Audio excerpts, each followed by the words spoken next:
Welcome to Dreamers and Doers, women creating their dreams. Be inspired by outstanding entrepreneurs, dream builders, and difference makers. Are you ready? Let's go. Hello and welcome. This is episode number 8 of Dreamers and Doers, and it's entitled Healed by Cancer. And I'm Karoline Stevens from Journey to Empowerment. I'm a certified life mastery consultant, and I'm so super happy to welcome my very special guest here today, Jayka Duncan. Jayka, welcome. Hi, Karoline. Thank you so much for letting me be a part of your show. I'm honored to be here. Thank you so much. It's awesome to have you here. And so Jayka is a published author. Her book is called Healed by Cancer, and she's a surrender coach and the founder of Inner Health, Outer Wealth. And when Jayka was faced with stage 4 cancer, and when she received her second diagnosis, she knew that Western medicine wasn't her answer.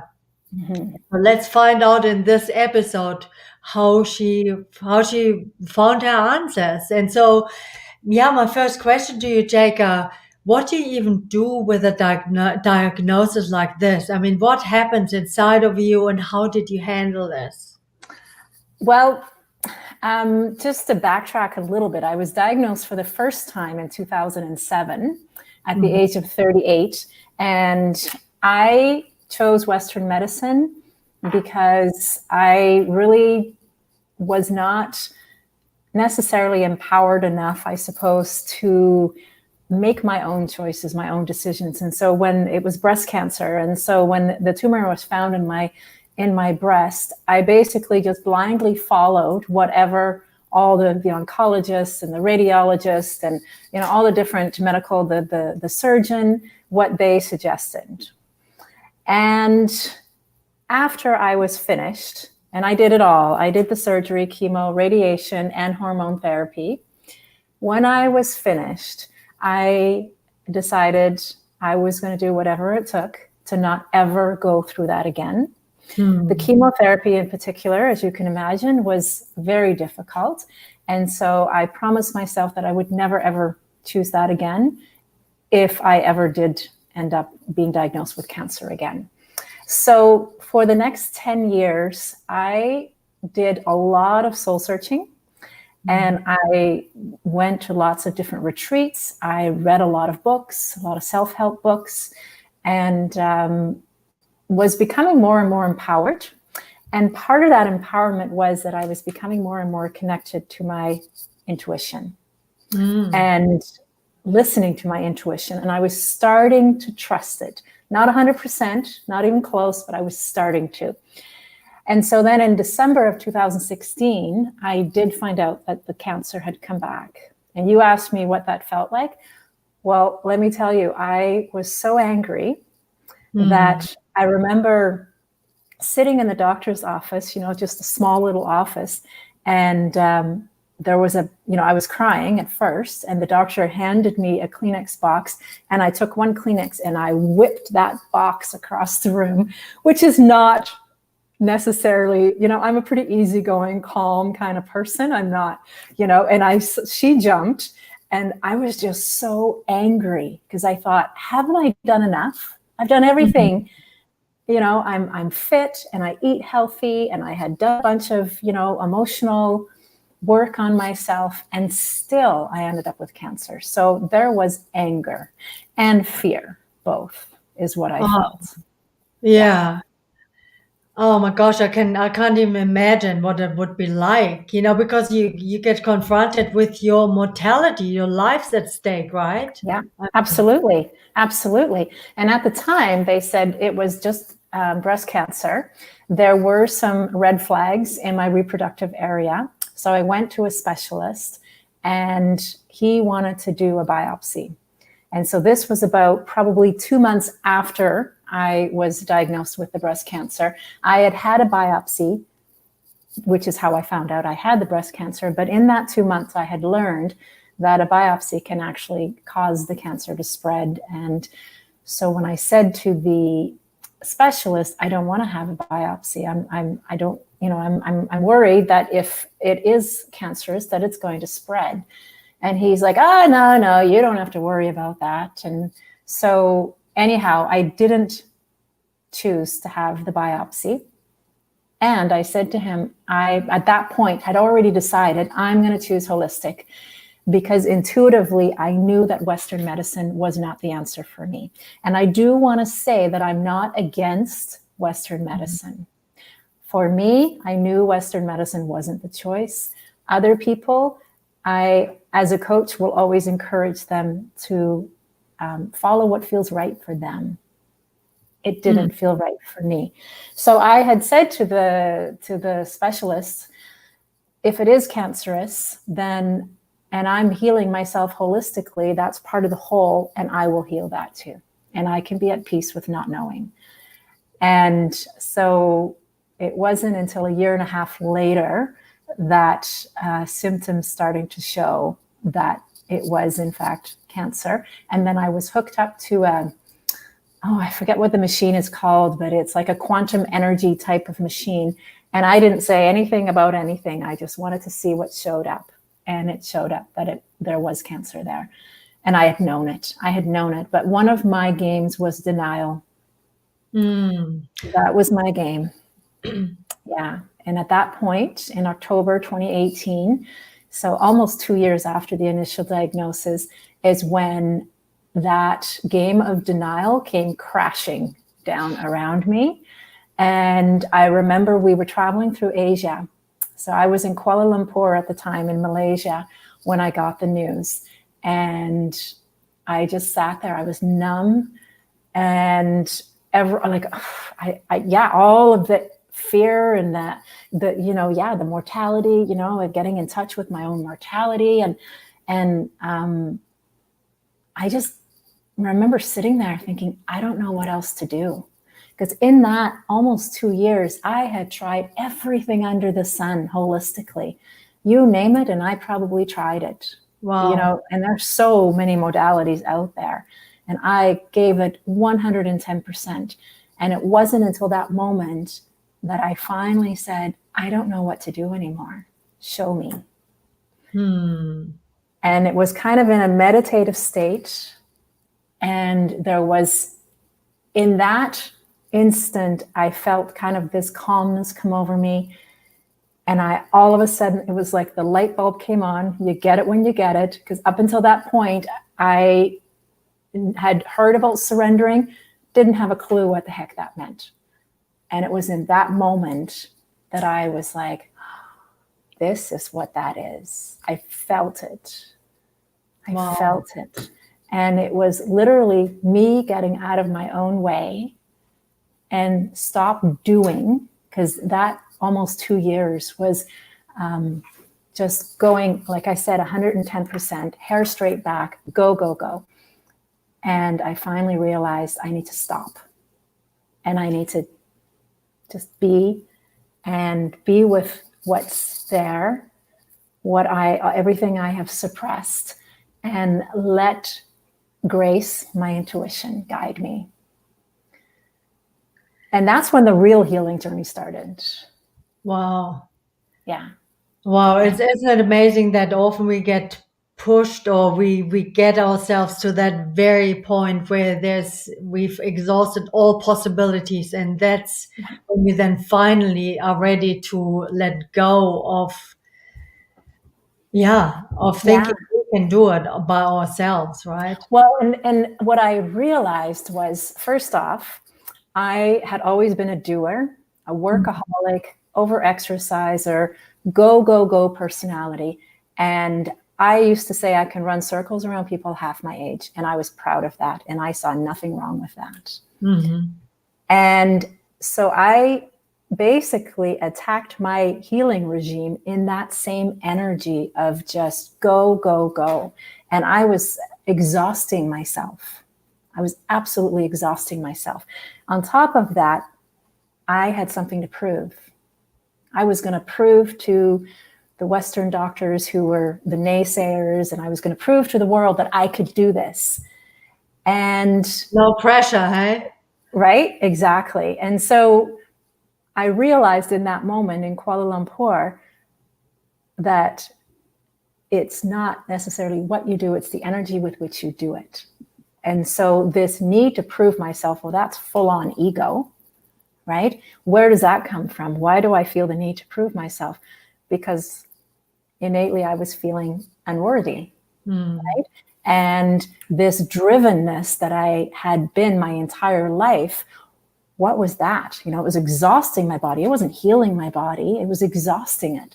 And when I started to really look at the energy of me, the undercurrent of me and everything that I did, I realized that everything was done from a place of lack of self-worth, lack of self-love. And I decided that's what I needed to be with.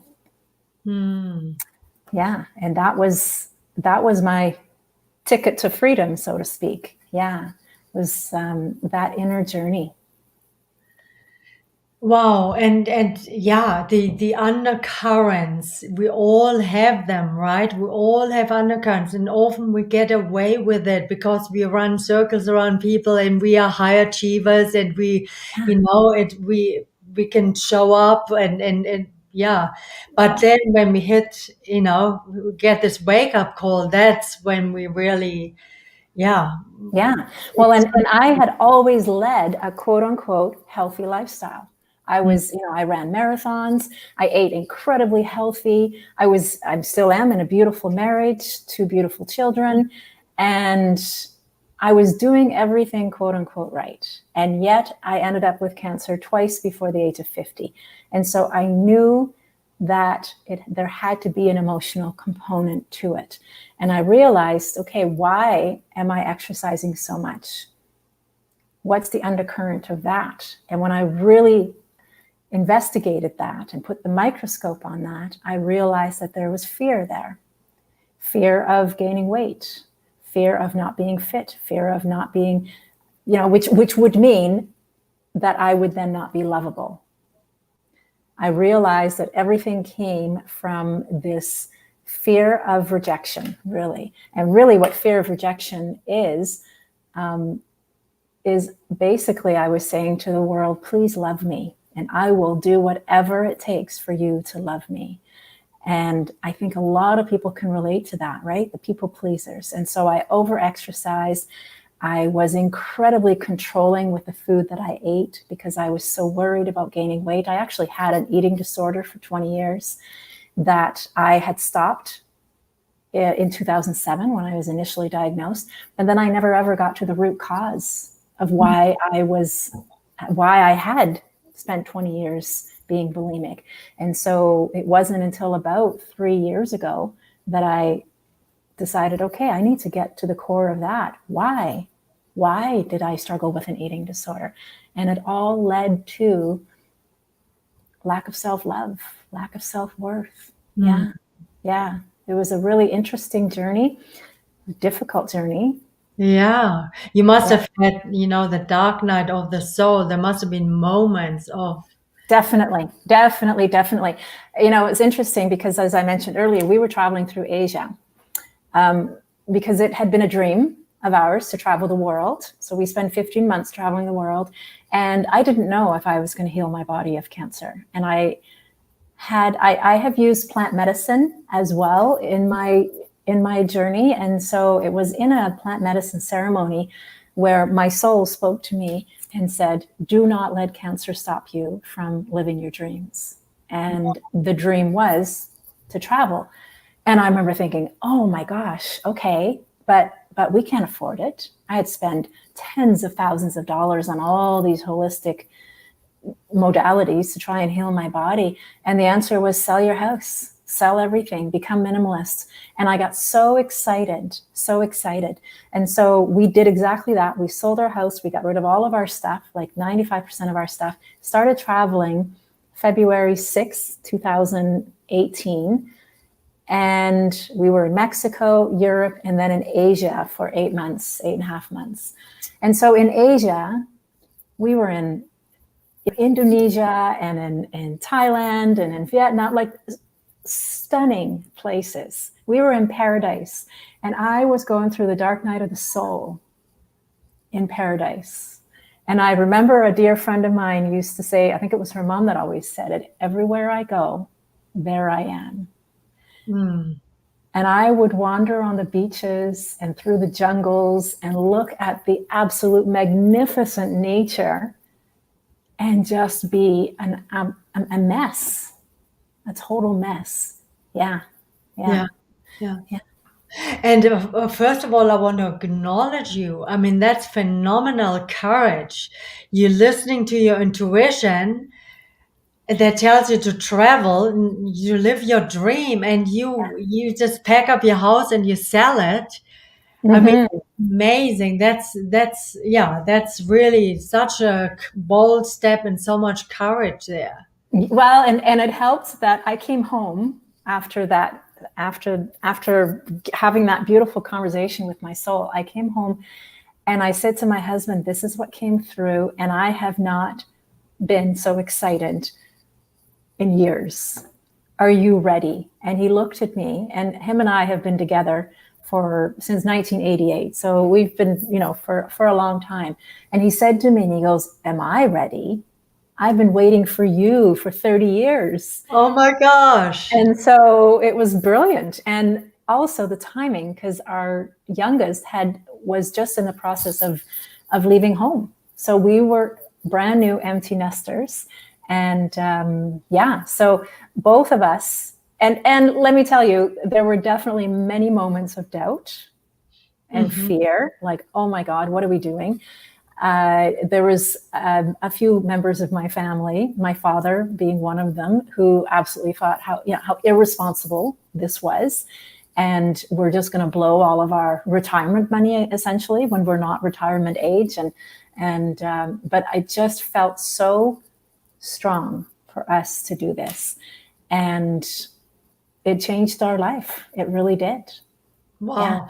And that is really for our viewers want to highlight this, because you may also have a dream, something that your soul is longing for, but then there may be people outside of you and they tell you things like it's irresponsible, or the voice in your mind tells you, who do you think you are?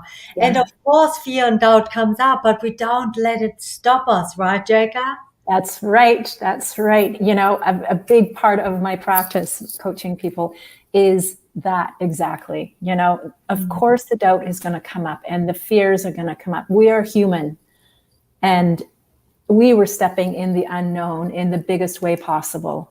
And like absolutely leaving everything we had known. We lived in that town for 20 years. Wow. We were leaving that behind. And we're middle class. It's not like we have a ton of money to just do this, right? So there was that risk as well. And I wrote a whole chapter in my book about my relationship with money. And so that was a big part of me working on that, to be okay with us spending this money to travel that was meant to be basically retirement money. And because I had that feast or famine, don't spend money because you got to save for a rainy day. I was raised on a farm, and generations of farmers on both sides of my family. And that was what was taught to us, is you don't just spend frivolously. And wow, and you did it. You followed your dream, and I think that's where I met you. I met you in India and on a journey, Yes. Advance Your Ego retreat, and that's where we connected for the first time. And so, what modalities did you use, and what happened on this journey? 15 months of traveling. 15 months. So we started in Mexico, and I went into this clinic with a holistic doctor who was actually from the States, but practicing in Puerto Vallarta, and started to do a few things. But to be honest with you, I had been doing so much, vitamin C and glutathione and chelation, you name it, I was doing it, through IV, and my veins had collapsed. And it was very expensive. And so I remember I had said, okay, yeah, I'm going to do all of the things that they were offering there. And then as we got there, I'm like, no, I am going to rest. So we went to Yelapa. Yelapa is about a 45-minute boat ride, water taxi from Puerto Vallarta. There are no high-rise hotels there. There are no vehicles there. It is totally off the beaten path, absolutely gorgeous, and little fishing village. And that's where we stayed for 10 weeks. We also had the intention of traveling all through Mexico. And we got there and I was like, I need to rest. And That's great that you started to listen to yourself and to your body. I needed to get grounded and just be. And my husband was like, and we had a beautiful, beautiful place. You know, we stayed in this bed and breakfast and we had the place to ourselves and the view of the ocean and the jungle. And I mean, it was just spectacular. And we met some beautiful people there and quite a bit of healing happened there. But not physical. As a matter of fact, my body was still deteriorating and was still, but I realized this, you know, this healing, as you know, it's not just physical healing. It's emotional, mental, spiritual healing as well. And it was really, that was my big aha moment that I needed to slow down. It was also in Mexico that I spent a ton of time on my relationship with food. And I was doing water fasting also to try and starve the cancer cells. And I would go 4 days without food. Every 3 weeks, I would do 4-day water fast, no food, only water. And I was so weak that I couldn't walk. There was a whole bunch of stairs going up to our Airbnb.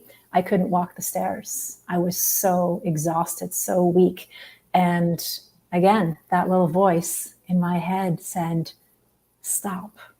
This isn't the answer.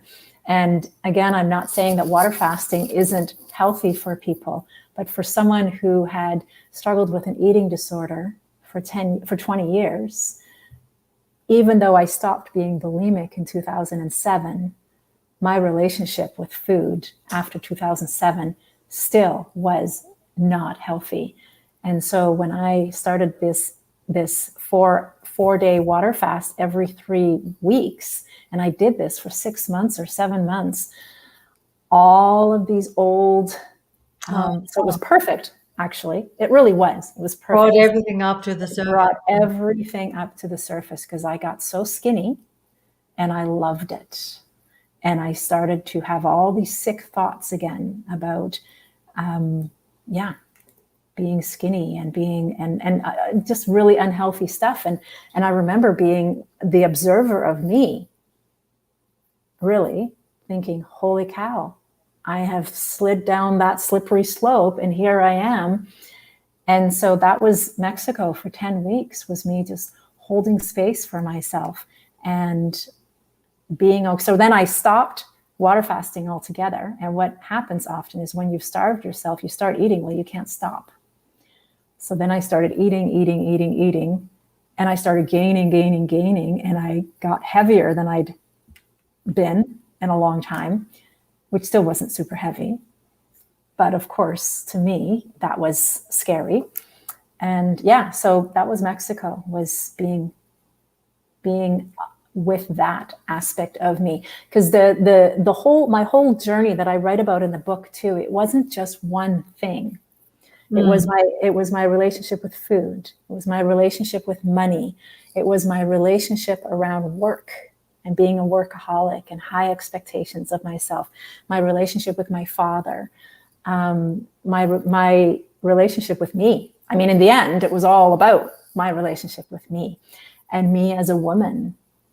And so it was really about putting a microscope on all areas of my life.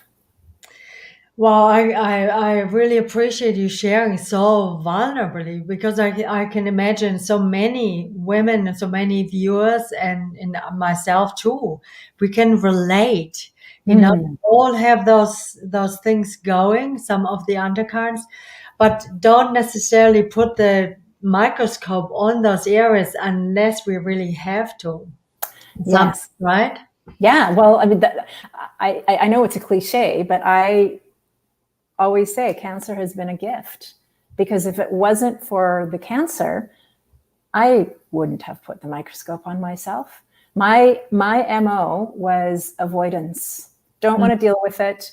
Anything that wasn't positive, I was a queen of positivity. Anything that wasn't positive, that wasn't fun, sweep it under the rug, not going to give it any energy, no attention, pretend that it wasn't there, put on a big smile and carry on.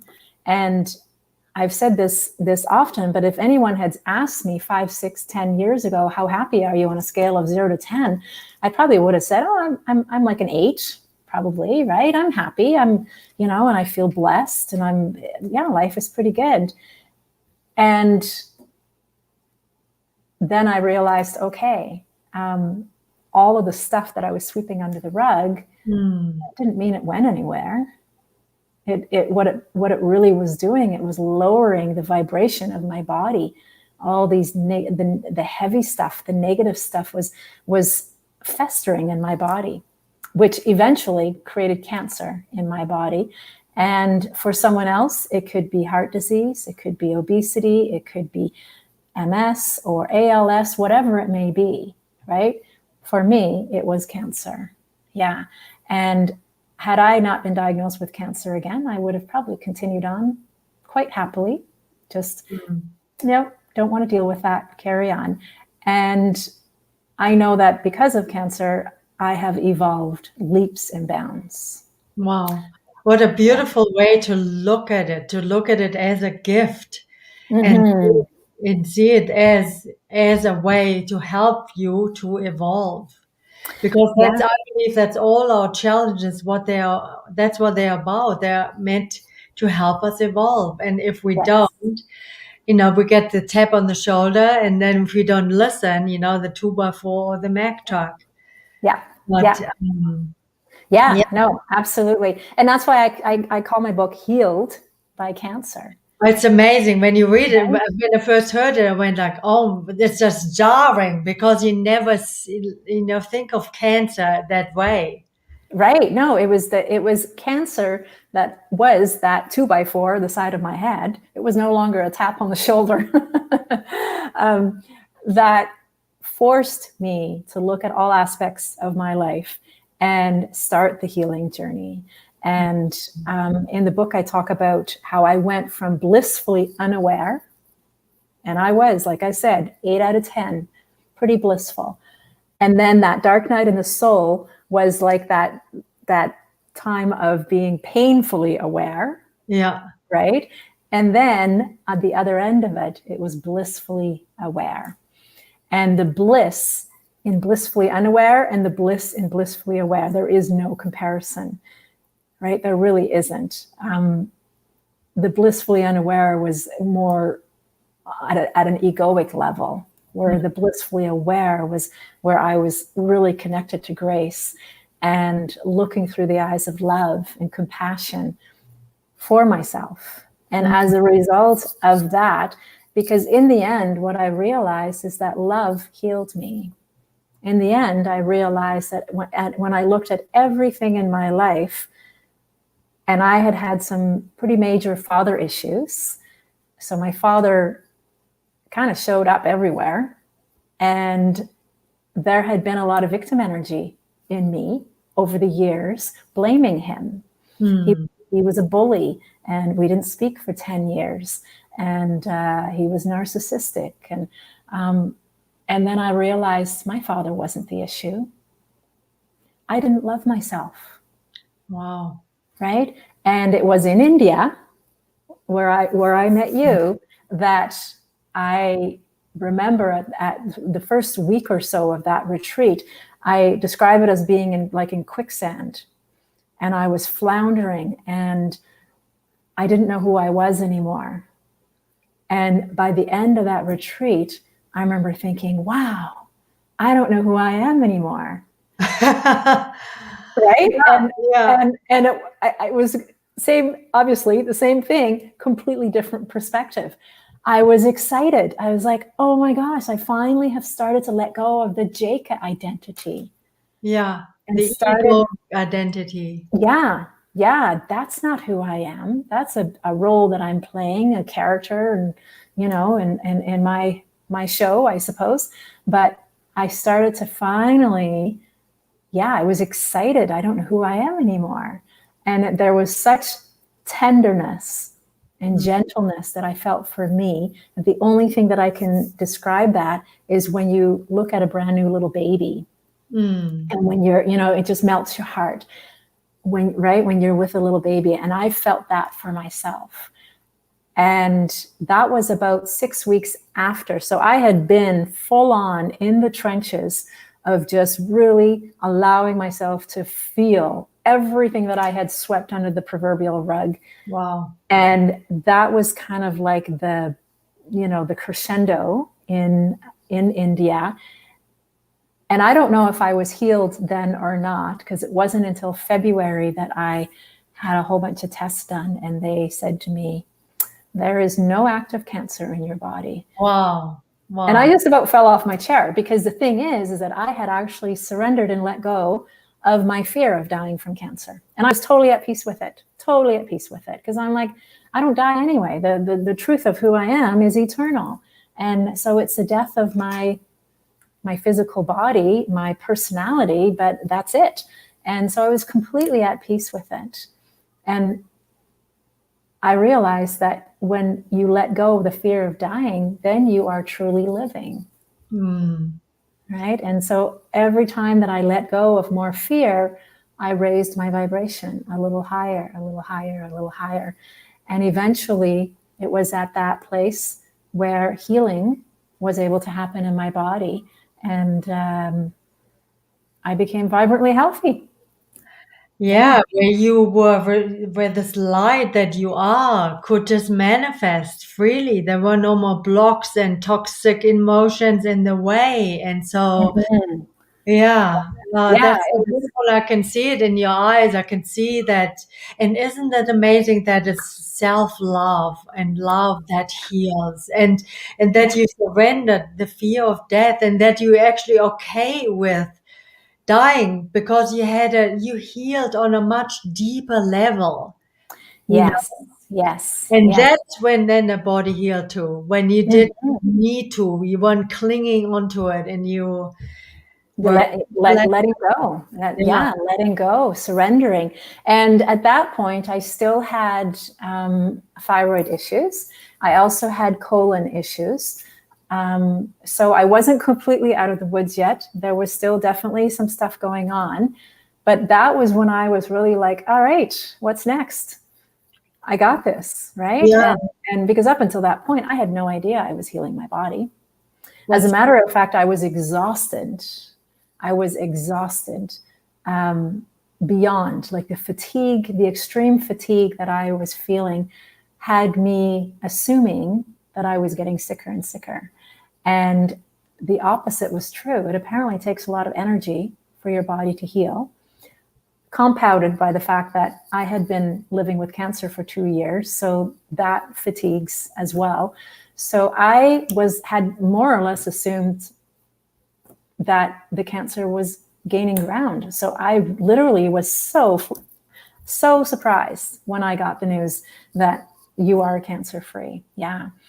And the interesting thing was that a lot of people didn't believe me. My father didn't believe me. Lots of people. Yeah. Well, how did you come to that? Well, I mean, and I get it because, it's just so unheard of that you just meditate and surrender and you heal, and I was calling it vibrational healing. And it's just something that people haven't heard enough of, that it's too out there and they can't wrap their brain around it. So there was actually, both my children have since admitted to me. I have 2 adult children. They both admitted to me that they didn't believe me at first. And I felt it from lots of people. And I will admit that for a while there, it did affect my belief a little bit too. Yeah. And then I was getting assurances and I'm like, no, I am healed. I am healed. And will the cancer ever come back again? Possibly. I don't know. Nobody knows. Nobody knows. None of us Nobody know, knows. right? Yeah. Yeah. And as you know, my daughter is going through cancer right now. So it has been my stress level has gone up. Absolutely. It has gone up. And I have the tools, but the mother in me is devastated to watch her little girl, she's 23, go through this painful experience. And I am holding lots of space for her, and I feel the stress in my body. And so I need to be very present and meditating lots to with, obviously to keep myself as healthy as possible.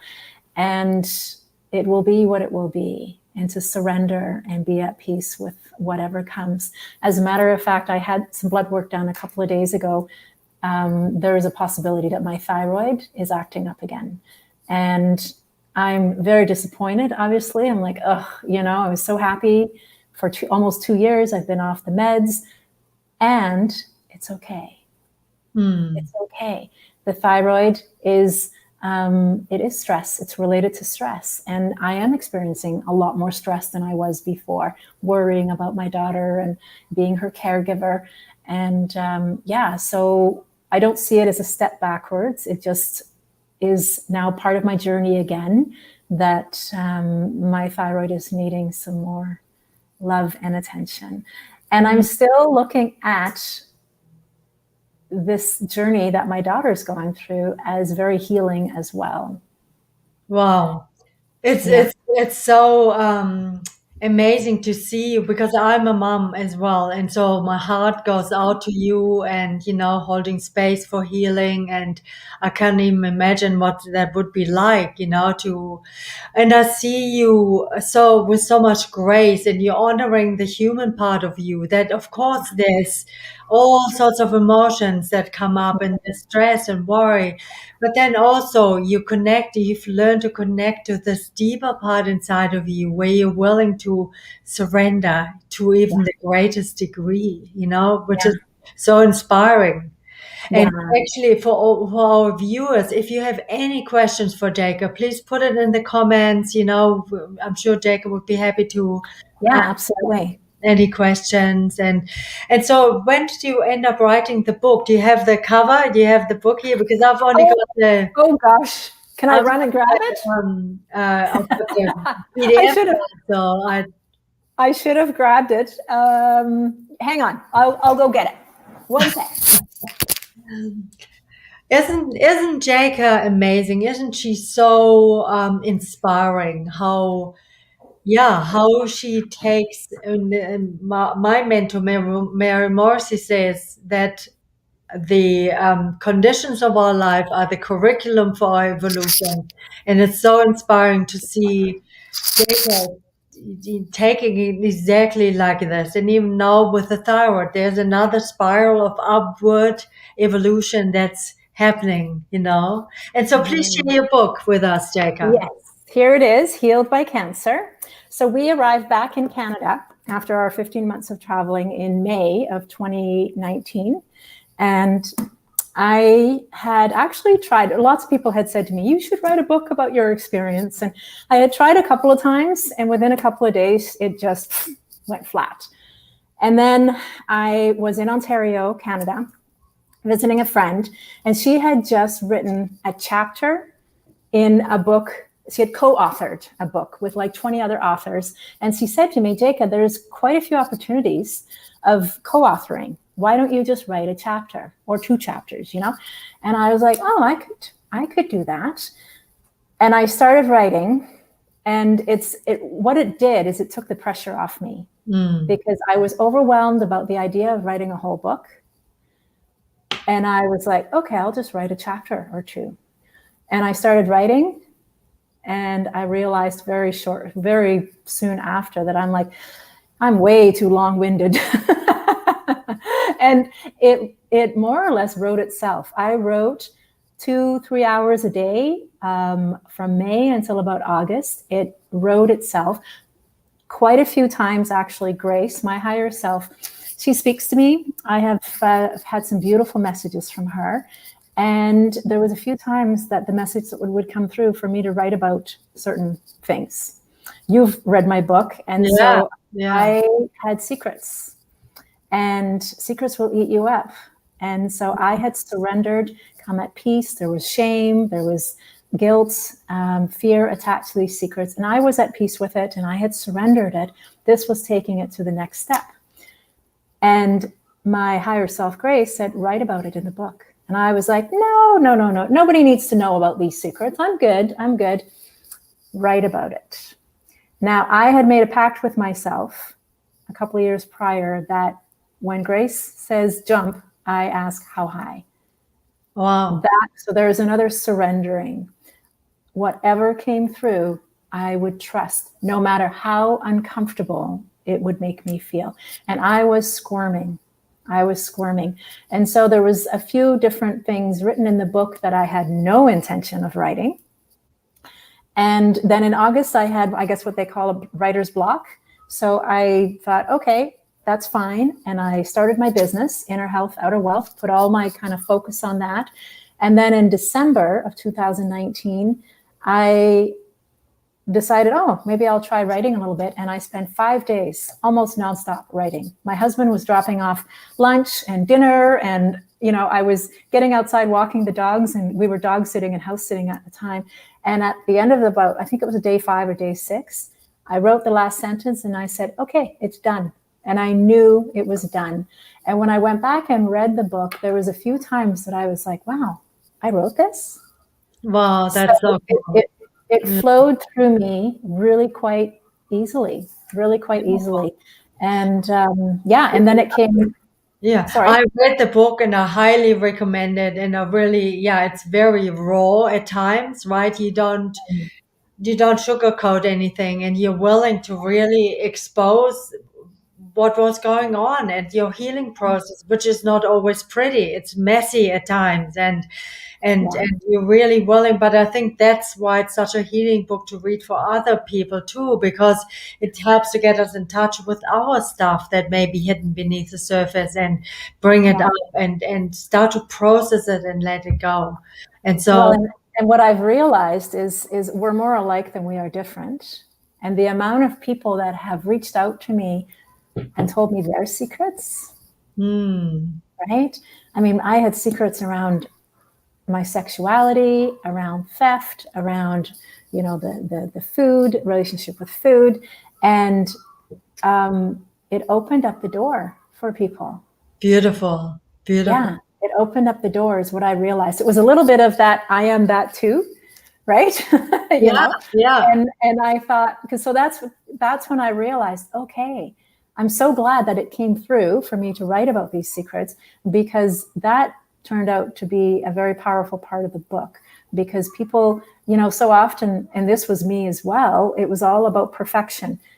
I was the soccer mom, I was a mayor's wife, I was a teacher, and I had the perfect image. And yet all of these, secrets were lurking, skeletons in the closets. And it's that vulnerability that people are drawn to, because we assume that everyone else has their shit together and that we're the only ones that are messed up. And that is not true. We all have our stuff, right? And none of us are perfect.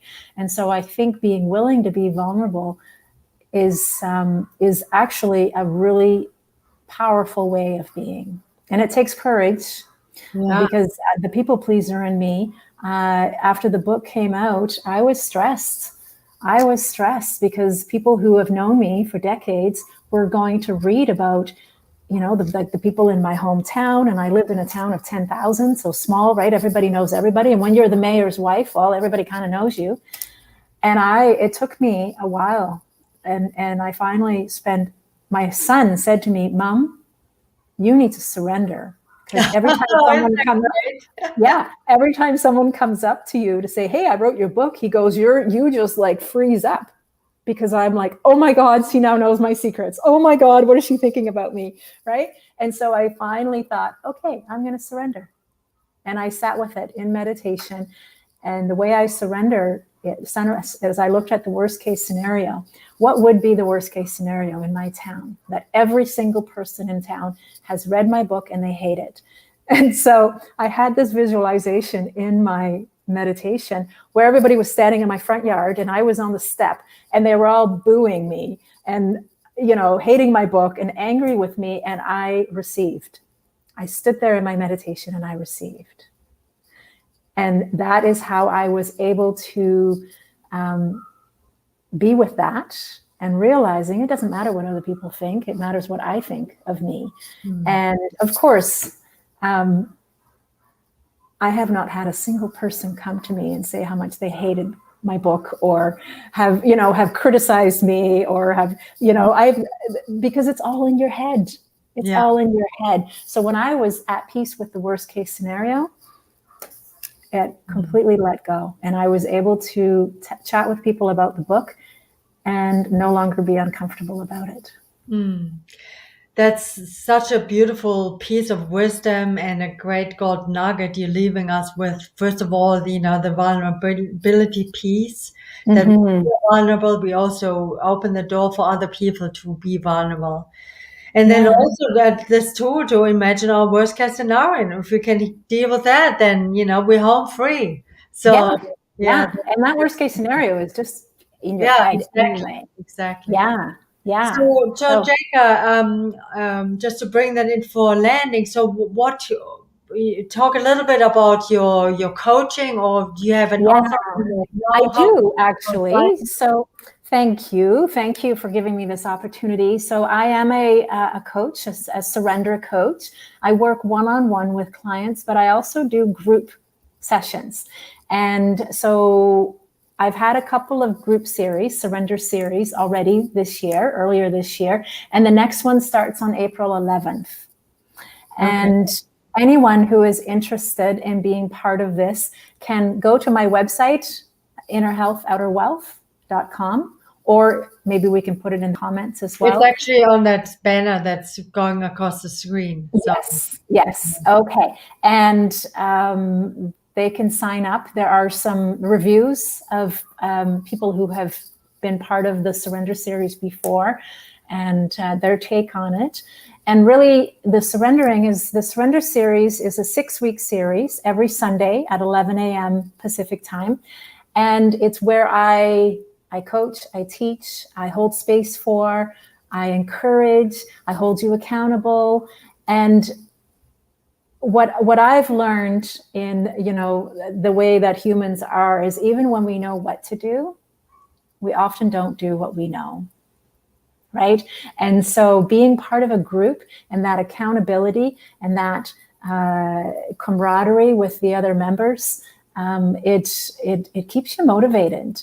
And the other aspect is, which is what quite a few of the people that were in my groups in January or February had mentioned as well, is that they actually learned and had aha moments through other people's aha moments. Yeah. Which takes me back to we're more alike than we are different, right? So if this is something that your viewers are interested in, April 11th is when it starts and you can register. And I am offering a deal right now. Or if one-on-one coaching is more up their alley, that's available as well. And I'm offering a discount for that too in celebration of my 1-year anniversary. It's actually my 1-year anniversary of Healed by Cancer. Congratulations, Jayka. Yeah, thank you. And I offer part 1 of my book for free as an audio book, also available on my website. So really everything is on my website. Okay, wonderful, Jayka. Thank you so much for sharing. And you've got all the information. We put it in the notes. And so you can contact Jayka if you want to experience the surrender practice. And I just want to thank you so much, Jayka, for sharing your incredible story. And the truth is, if it's possible for one, it's possible for all. And so, you and each of us, we all have this part inside of us that's far more powerful than any circumstances or conditions.